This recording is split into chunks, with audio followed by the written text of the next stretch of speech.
Hello children, I am Ravichandran, teacher. Let us learn at the desolated home. All of you listen to me children. Children, இப்பொழுது வேர்டாக படித்து காட்டுகிறேன். பிறகு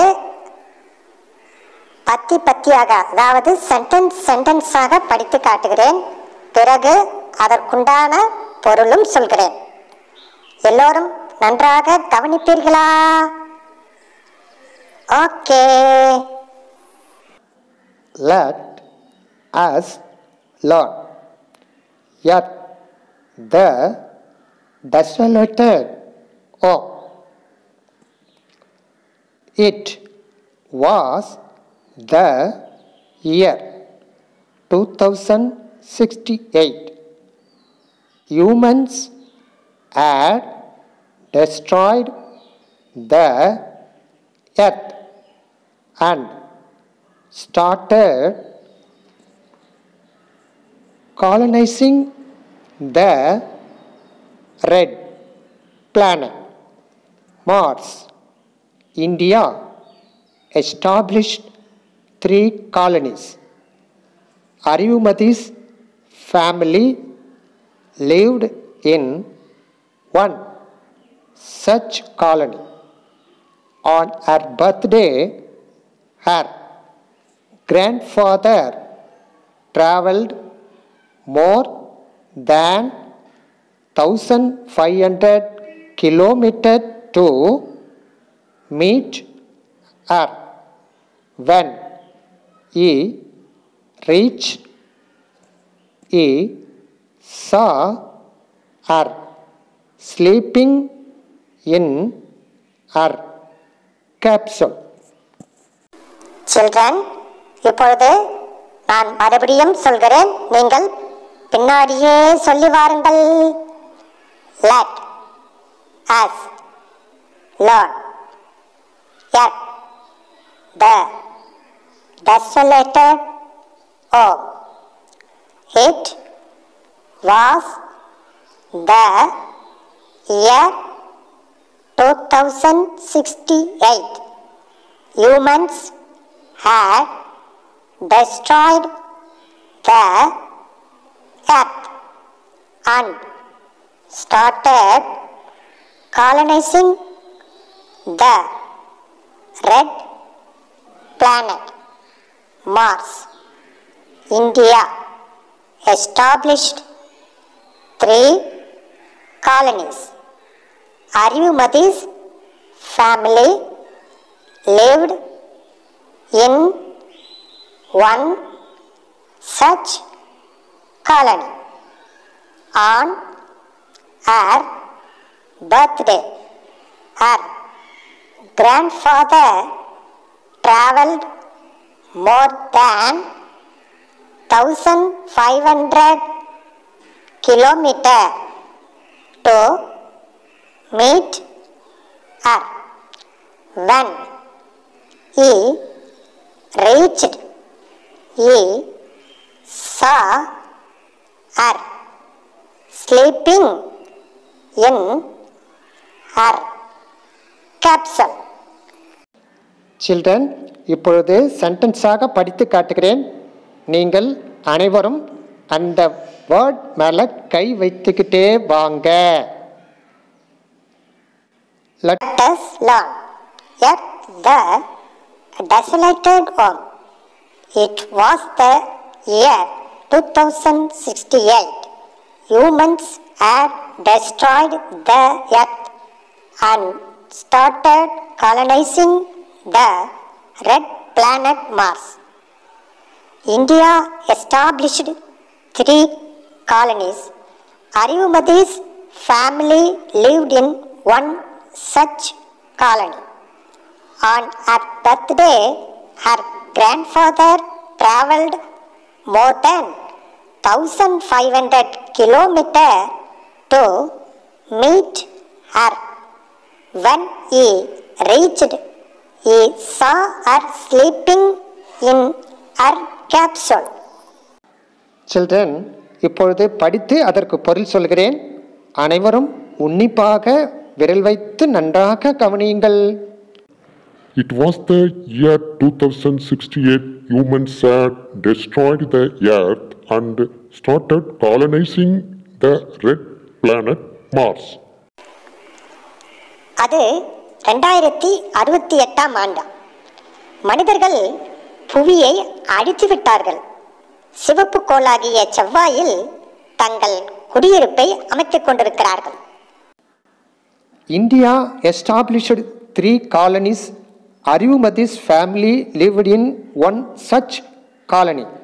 On her birthday, her grandfather travelled more than 1,500 kilometers to meet her. When he reached, he saw her sleeping in her capsule. India 3 colony ஆதிக்கங்களை நிறுவியுள்ளதாம்.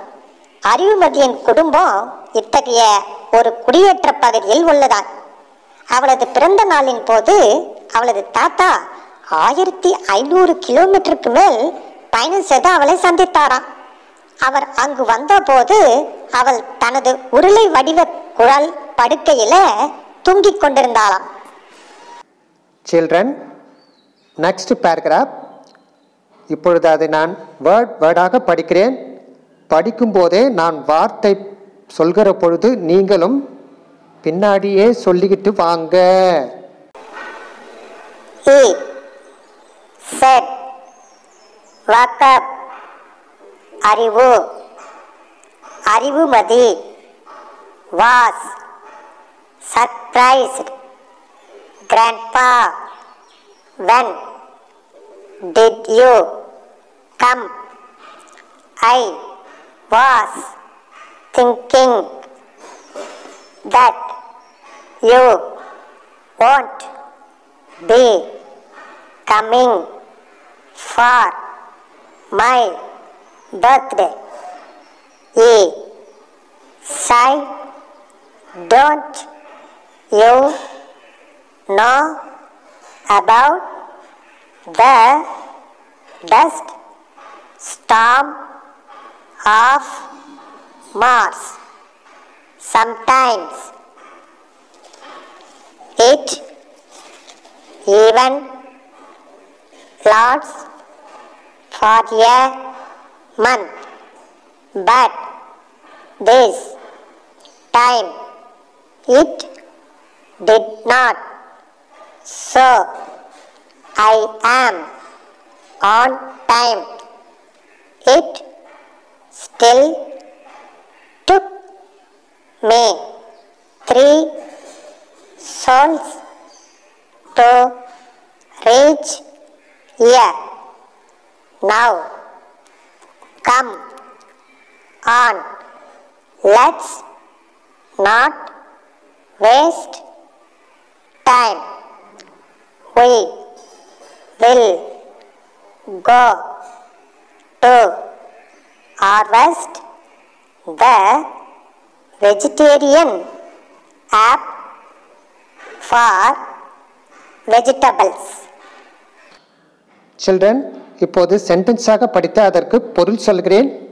விரல் வைத்து உன்னிப்பாக கவனியுங்கள். He said, wake up, Arivu. Arivumati was surprised. Grandpa, when did you come? I was thinking that you won't be coming for my birthday. எழுந்திரு அறிவு என அவர் கூறினார். அறிவுமதிக்கு ஒரே ஆச்சரியம். தாத்தா, நீங்கள் எப்போது வந்தீர்கள்?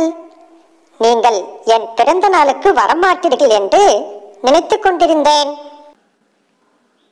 He said, don't you know about the dust storm of Mars? Sometimes it even lasts for a month, but this time it did not, so I am on time. அவர் பெருமூச்சிருந்தானா? செவ்வாயின் தூசி புயல் பற்றி உனக்கு தெரியாதா? சில சமயங்களில் அது 1 மாதம் வரை நீடிக்கிறது. ஆனால் இந்த தடவை அப்படி அல்ல. எனவே என்னால் சரியான நேரத்திற்கு வர முடிந்தது. It still took me 3 souls to reach here. Now come on, let's not waste time. We will go to harvest the vegetarian app for vegetables. இருப்பினும் இந்த இடத்தை அடைய எனக்கு 3 செவ்வாய் நாட்கள் ஆகிவிட்டன. சரி, இங்கே வா. நாம் நேரத்தை வீணாக்கிவிட வேண்டாம். நாம் காய்கறிகளுக்கான காய்கறி குடியிருப்புக்கு சென்று அறுவடை செய்யலாம். Children, next page திருப்புங்க. Page 80. In the app. Children, இப்போது நான் வேர்டாக சொல்கிறேன். என் பின்னாடியே சொல்லிக்கிட்டு வாங்க. In the app. He said, these carrots are not tasty anymore like the ones I ate in my childhood. She asked, why do you say so? Grandfather explained.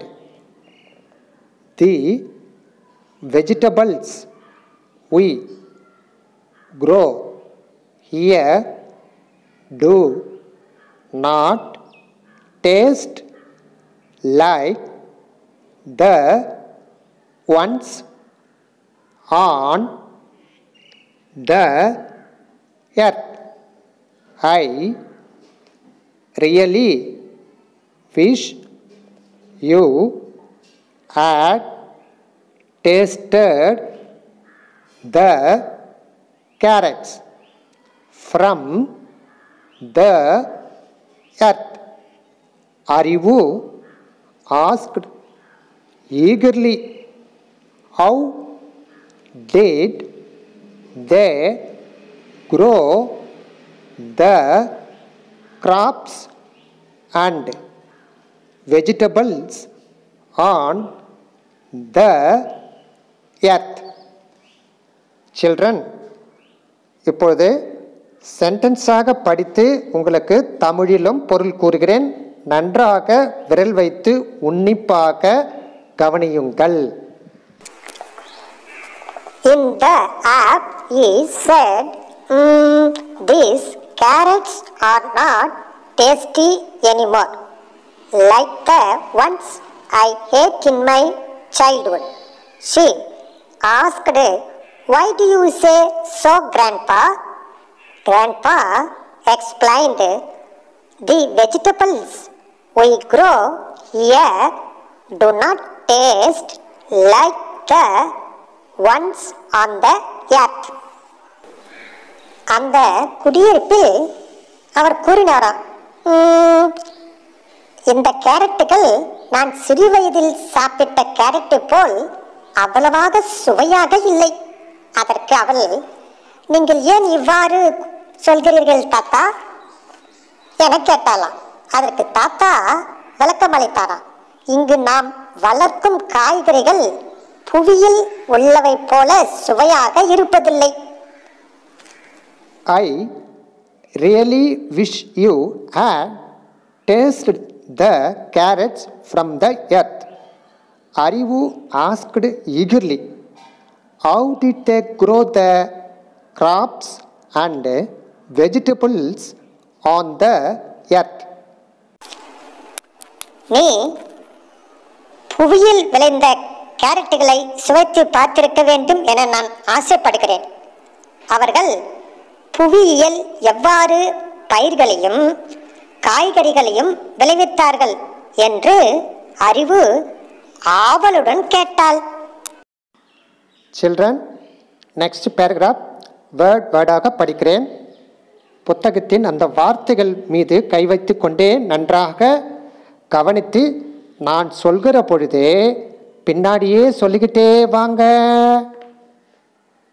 Now the grandfather was sad, like he is missing the earth.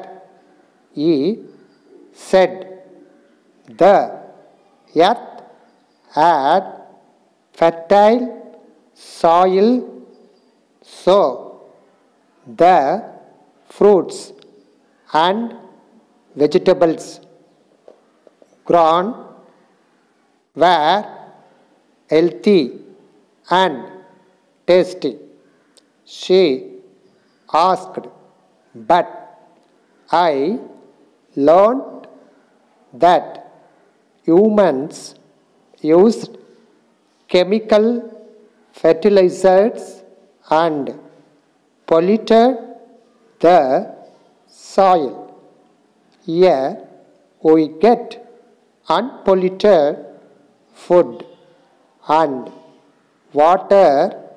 Is that correct? Children, அழகாக சொன்னீர்கள். Very good children. இப்பொழுது சென்டென்ஸாக படித்து உங்களுக்கு தமிழிலும் பொருள் சொல்கிறேன். ஓகேவா? Now the grandfather was sad, like he is missing the earth. He said the earth had fertile soil, so the fruits and vegetables grown were healthy and tasty.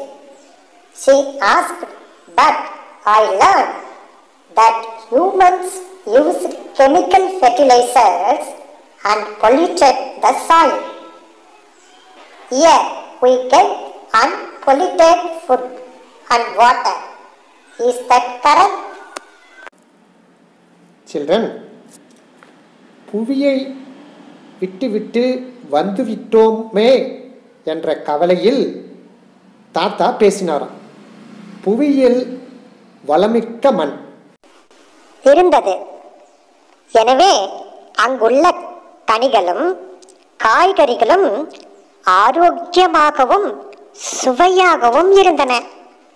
அதற்கு அவள், ஆனால் மனிதர்கள் அங்கே வேதி உரங்களை பயன்படுத்தி மண்ணை மாசுபட செய்து விட்டார்கள் என கேள்விப்பட்டேன்.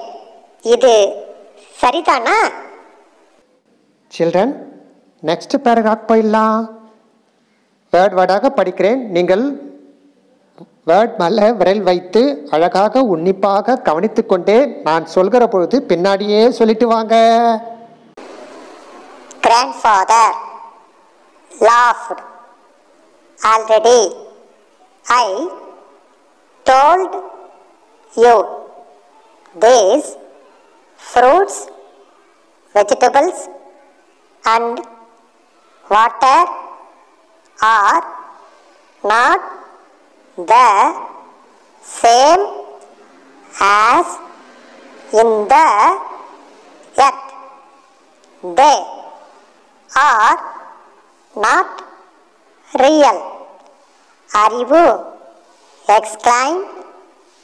Even the water, he said.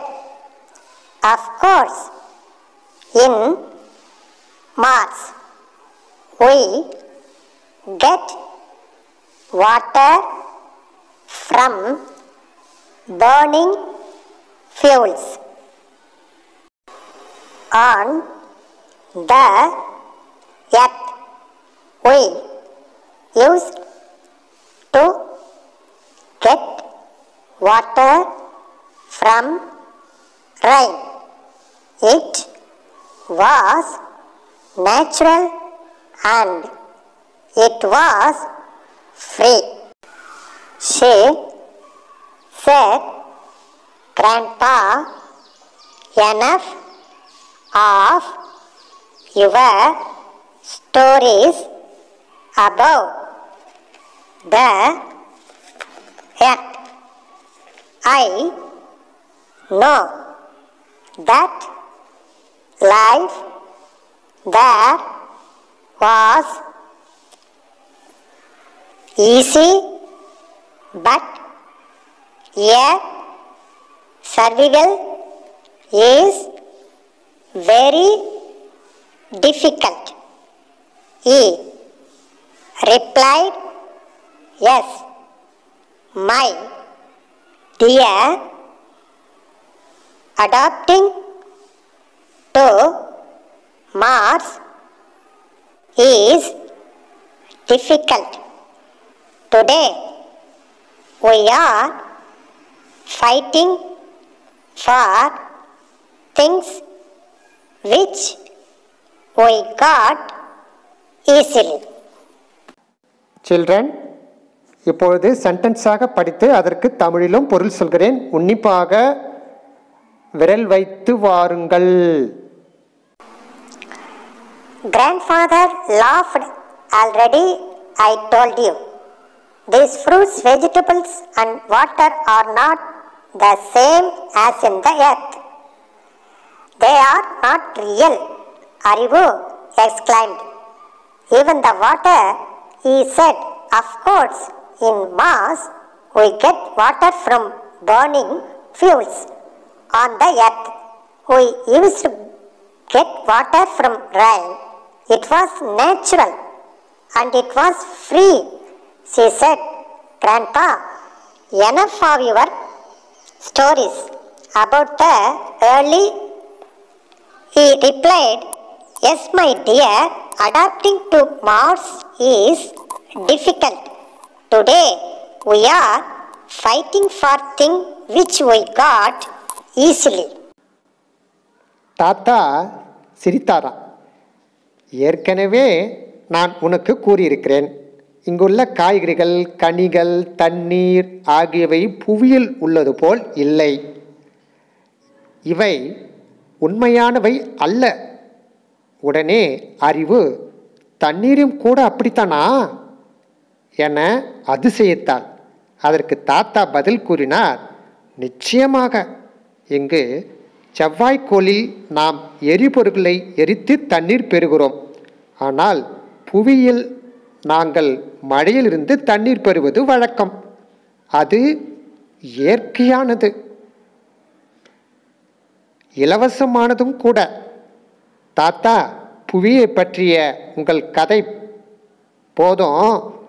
அங்கே வாழ்க்கை எளிதாக இருந்ததா என்பது எனக்கு தெரியும். ஆனால் இங்கே உயிர் வாழ்வது என்பது மிகவும் கடினமானது தாத்தா. அதுக்கு பதில் கூறினார். ஆம் அன்பே, செவ்வாய் கோளுக்கேற்றவாறு நம்மை மாற்றிக்கொள்வது மிகவும் கடினமானது. அன்று எளிதாக கிடைத்தவற்றுக்காக இன்று நாம் போராடி கொண்டிருக்கின்றோம். Children, next 2 line இருக்குது பாருங்க, பார்க்கலாம். He continued in the earth. Children, கை வச்சுக்கிட்ட பின்னாடியே சொல்லிக்கிட்டு வாங்க. You did not need a space suit or an oxygen cylinder. Also, the years are longer here. Arivu said, yes, Grandpa, in. Student, next page 81. All of you turn the page 81. Mars 687 days make a year. He smiled. Yes, you would be 18 years old on the earth now. Student, இப்பொழுது சென்டென்ஸாக படித்து தமிழில் பொருள் கூறுகிறேன், உன்னிப்பாக கவனியுங்கள். எல்லோரும் word மேல கை வச்சுக்கிட்டே வாங்க, நன்றாக கவனிக்க வேண்டும். He continued in the earth. You did not need a space suit or an oxygen cylinder. Also, the years are longer here. Arivu said, yes, Grandpa, in Mars, 687 days make a year. He smiled. Ha ha ha. Yes, you would be 18 years old on the earth now. அவர் தொடர்ந்து பேசினார். புவியியல் உனக்கு விண்வெளி ஆடைகளோ oxygen உருளைகளோ தேவையில்லை. இங்கே வருடங்கள் மிகவும் நீண்டு காணப்படுகின்றன. ஆம் தாத்தா, இங்கே செவ்வாய்க்கோளில் 687 நாட்கள் சேர்ந்ததா ஒரு வருடம் ஆகின்றது என அவள் கூறினாள். தாத்தா புன்னகையுடன், புவியில் நீ இப்போது இருந்தால் உனக்கு வயது 18 ஆயிருக்கும் என்றார். Children, next paragraph. Grandpa thought. Children, பின்னாடியே சொல்லிக்கிட்டே வாங்க. To himself, we destroyed our home. The home that nature had offered us. Now we are trying to make this our home. Children, இப்பொழுது சென்டென்ஸாக படித்து அதற்கு தமிழிலும் பொருள் பார்க்கலாம். வாங்க. Grandpa thought to himself, we destroyed our home. The home that nature had offered us. Now we are trying to make this our home. தாத்தா தனக்குள் நினைத்து கொண்டார், நாம் நமது இல்லத்தை அழித்து விட்டோம். இயற்கை நமக்கு அளித்த இல்லம், நாம் இப்போது இதை நமது வீடாக மாற்ற முயன்று கொண்டிருக்கின்றோம். Next paragraph children. பின்னாடியே சொல்லிக்கிட்டு வாங்க. அறிவு looked at him and said, don't worry. Grandpa, the scientists are trying to terraform the Mars. He said, true, but nothing can be the earth. Children, இப்போது சென்டென்ஸாக படித்து பொருள் கூறுகிறேன், உன்னிப்பாக கவனியுங்கள். அறிவு looked at him and said, don't worry grandpa, the scientists are trying to terraform the Mars. He said, true, but nothing can be the earth. அறிவு அவரை பார்த்து கூறினாலாம், கவலைப்படாதீர்கள் தாத்தா, நமது அறிவியலால் செவ்வாய்க்கோளின் தரைப்பகுதியை நாம் வாழத் தகுந்ததாக மாற்ற முயன்று கொண்டிருக்கிறார்கள். அவர் கூறினார், உண்மைதான், ஆனால் எதுவாயினும் நமது புவியாக முடியாது. The earth is our home. Let us leave this for now. Today we should celebrate. Student, இப்போது சென்டென்ஸாக படித்ததுக்கு பொருள் கூறுகிறேன், அனைவரும் நன்றாக கவனியுங்கள். The earth is our home. Let us leave this for now. Today we should celebrate. புவியே நமது வீடு. சரி, இப்போதைக்கு இதை விட்டுவிடுவோம். நாம் இன்று உன் பிறந்த நாளை கொண்டாட வேண்டும். Okay, children, இந்த லெசன் இதோட முடித்துவிட்டது. நெக்ஸ்ட் க்ளோசரி அறிஞ்சொற்பொருள் பார்ப்போமா? வாங்க. Glossary. Sol. Martin, solar day, a Martin day. Capsule. A small cylinder shaped bed. Ab. Habitat, human settlement. Fuels. An energy source for engines, power plants or reactors. Adapting. Modify, readjust. Survival, to remain alive. Terraform, a process by which the surface and climate would be changed to make the environment suitable to humans. Scientists, an excerpt in Science. Okay.